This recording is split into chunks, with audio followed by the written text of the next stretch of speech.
Hey guys, Leonidas here, talking to you today about why I use a bear canister. So, I used to do a bear hang like most people do. I have slept with my food once on the Pinhoti. Had a nighttime visitor. I don't know what it was, but I woke up to something sniffing around my tent. I know lots of people that sleep with their food and have never had an issue. I've talked to experienced guys that are out in the mountains, and they said they always sleep with theirs. But for me, the canister just as a peace of mind. It's easy. I just like, I don't know, it just gives me an added sense of assurance that I know my food's going to be there. Even though, I know a lot of people, your first thought, oh, the bear canister is heavy. Yes, the bear canisters are heavy. So we'll talk about that first. Heavy, sure. The point for a lot of us is getting a lighter pack. At some point, it really becomes a way to start carrying some luxury items, some heavier things that now that your pack is lighter, you can afford to carry those heavier things and still have an overall light pack.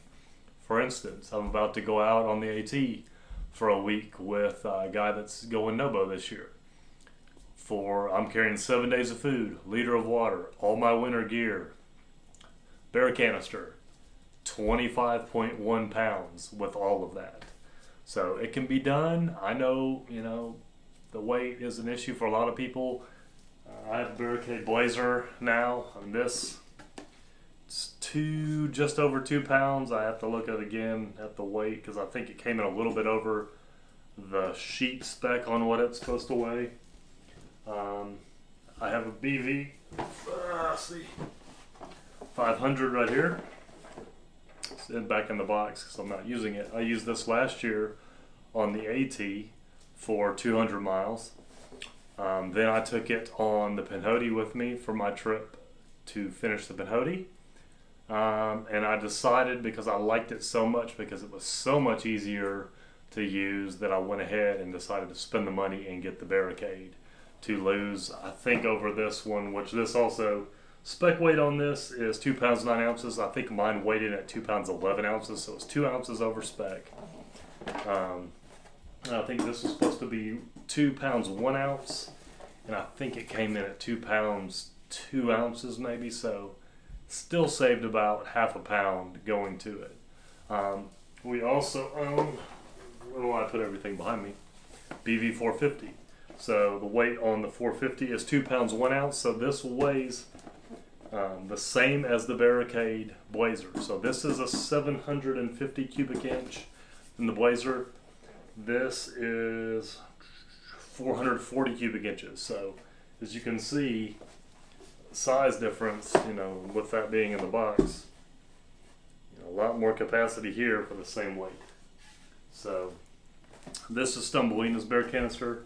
She carried it last year on the AT, and what was funny is before we went, I told her, I said, hey, I'm switching to the bear can. If you want to, you're more than welcome to bring a bear bag because she has one.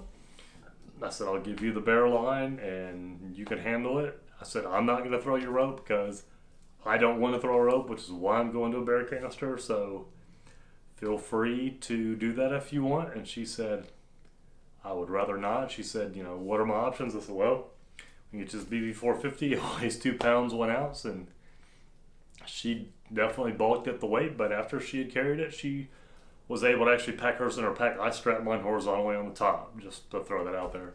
She really liked it. It was nice to be able to, for me, I like it on top because I can just pop it off and sit on it.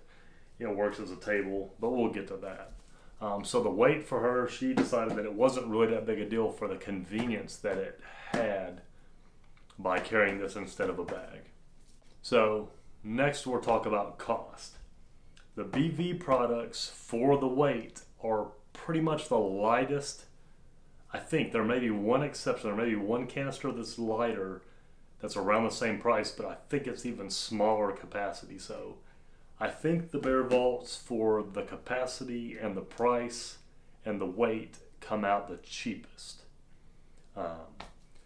The Barricades are made out of carbon fiber and aluminum, and this aluminum, the top and bottom are CNC machined. It's a beautiful work of art.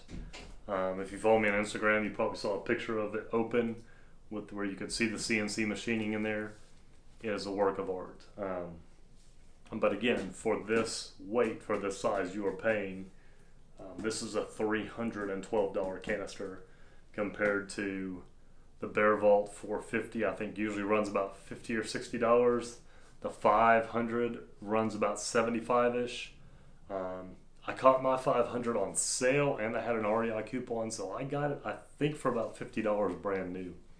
So you can catch deals on them, but again, for me, it's just, it's a lot easier to deal with the Bear canister. So next up, we're going to talk about the simplicity. That was the key for me, is the Bear canister is so simple to use because I can pack all my food in it. Everything's smellable. I even keep my first aid stuff in there, stuff like that. I just pack it all in there because, again, I pack mine horizontally on the top of the pack like this. And so I have it strapped on my Exos 38. I just have that flap. I didn't use the brain. I had the flap pulled over and adjusted, pulled it tight. On my Arc Blast, I have the V-strap, and that straps into that. I haven't tried the V-strap with this. I know it'll still hold it. I think there may be a little more slip just because it has a little bit of texture to the carbon fiber, but not the ridges like a BV500 has. Sorry about the clunking. I've got my chocolate peanut butter in there for the trip. I've already started throwing some food in there for this for the AT. But so the simplicity of this for me is what sold it. The ability to sit on this if it's wet outside. You flip this over, I put my Z seat on top, boom, it's a seat. If there's a nice place to sit down on the ground or on a log or rock, you can use this as a table. I used it as a prep area on the BV500 because the top does come completely off. This top is tethered, so the top may not be as versatile as the BV500 or BV450 because those I would even be eating things out of the canister, have the top flipped over and using it kind of like a plate to eat food off of and set things on. So for me, it was very convenient. It made kind of like a little food workstation. Again, simplicity. End of the day, you pack all your smellables in there. You go stick it 100 feet or so off from the campsite. Try and find a little depression or something to just set it in. Usually, if I'm with Stumbleina, I'll stack our canisters so that if something bothers them, the one will fall over and make racket. I've stacked rocks on top, just stuff to help make noise in case something does tamper with it. Another option they say you can do is you can stick it in like a bush, so it's kind of camouflaged in there, and it's harder. A bear can roll these away. That's part of why you want to wake up when you hear it and you want to scare it off, so that it doesn't roll your canister away. But again, just the simplicity, the peace of mind of knowing that you should be protected from bears. You are protected from mice and rodents because that is the only food issue we've ever had. Excuse me. Was in 2016 we had either flying squirrels or mice. Something got up to our food bags in a rainstorm and got into my food, and I was not happy the next day. And then this past year when we were doing our 200 miles in the AT, when we got to Mountaineer Shelter.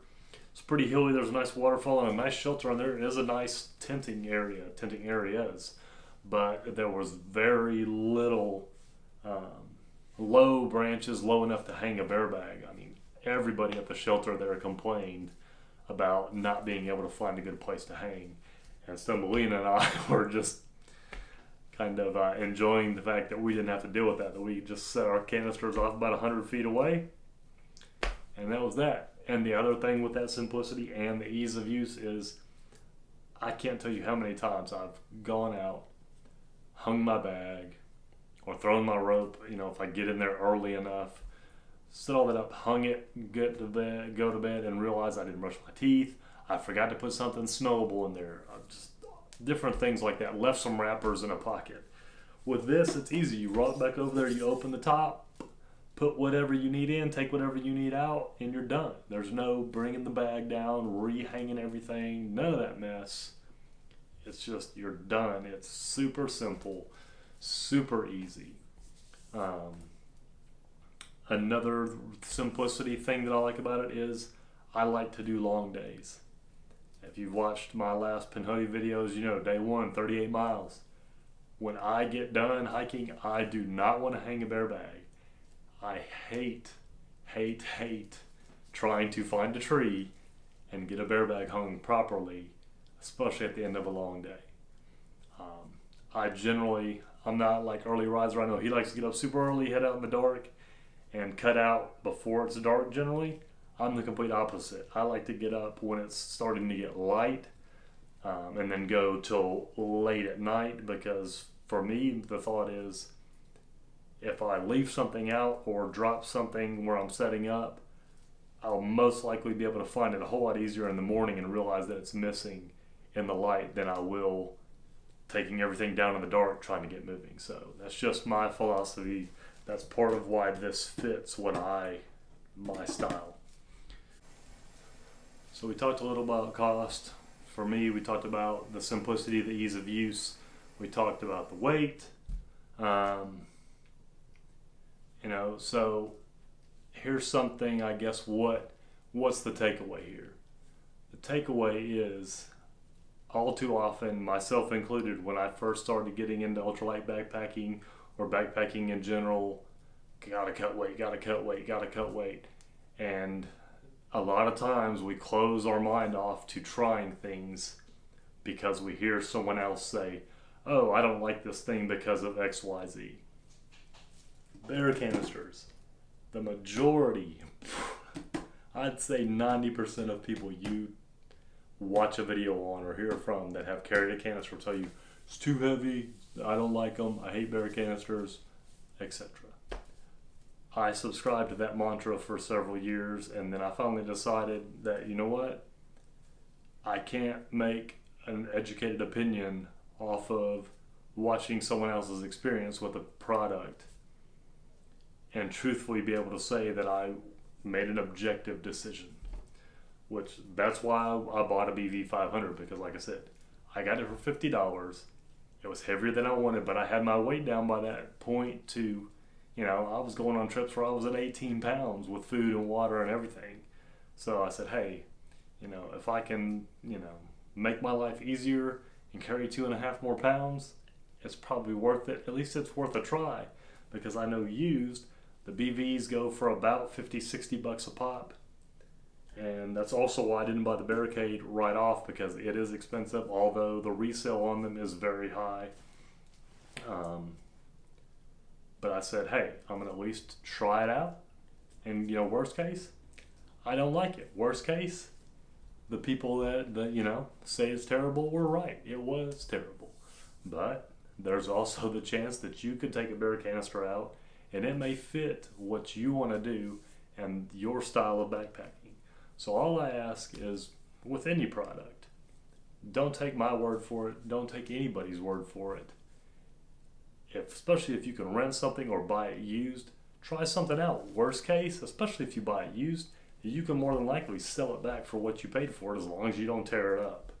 So I know it just seems to me like there's just this, everybody wants an answer right away. They want to know, what's the best backpack? What's the best tent? What's the best this? The problem is there is no best anything for every situation or every person. And whether we like it or not, you have to spend money, or you've got to know people that have a wide variety of gear to be able to try out their stuff to figure out what's going to work best for you. So I hope you guys enjoyed the video. I hope you recognize there's going to be a ton of people in the AT. I've been reading comments on Facebook in some of the different groups. The bear canister versus Ursack versus bear bag versus sleep in the tent thing has come up. I mean, it came up today, actually, just before I got home. So it's, on everybody's minds. There is rumor that they're going to start requiring canisters on the AT in certain sections besides the little section between, Neal Gap and Slaughter Creek around Woods Hole Shelter. That may be extended. Talking about that in North Carolina where there's been some problem bears. So, again, make up your own mind. Try it out. See if you like it. But, you know, you can't just base your opinion off watching my video, someone else's video, because I said I like it. That doesn't mean it's right for you. So appreciate you guys. Thanks for watching.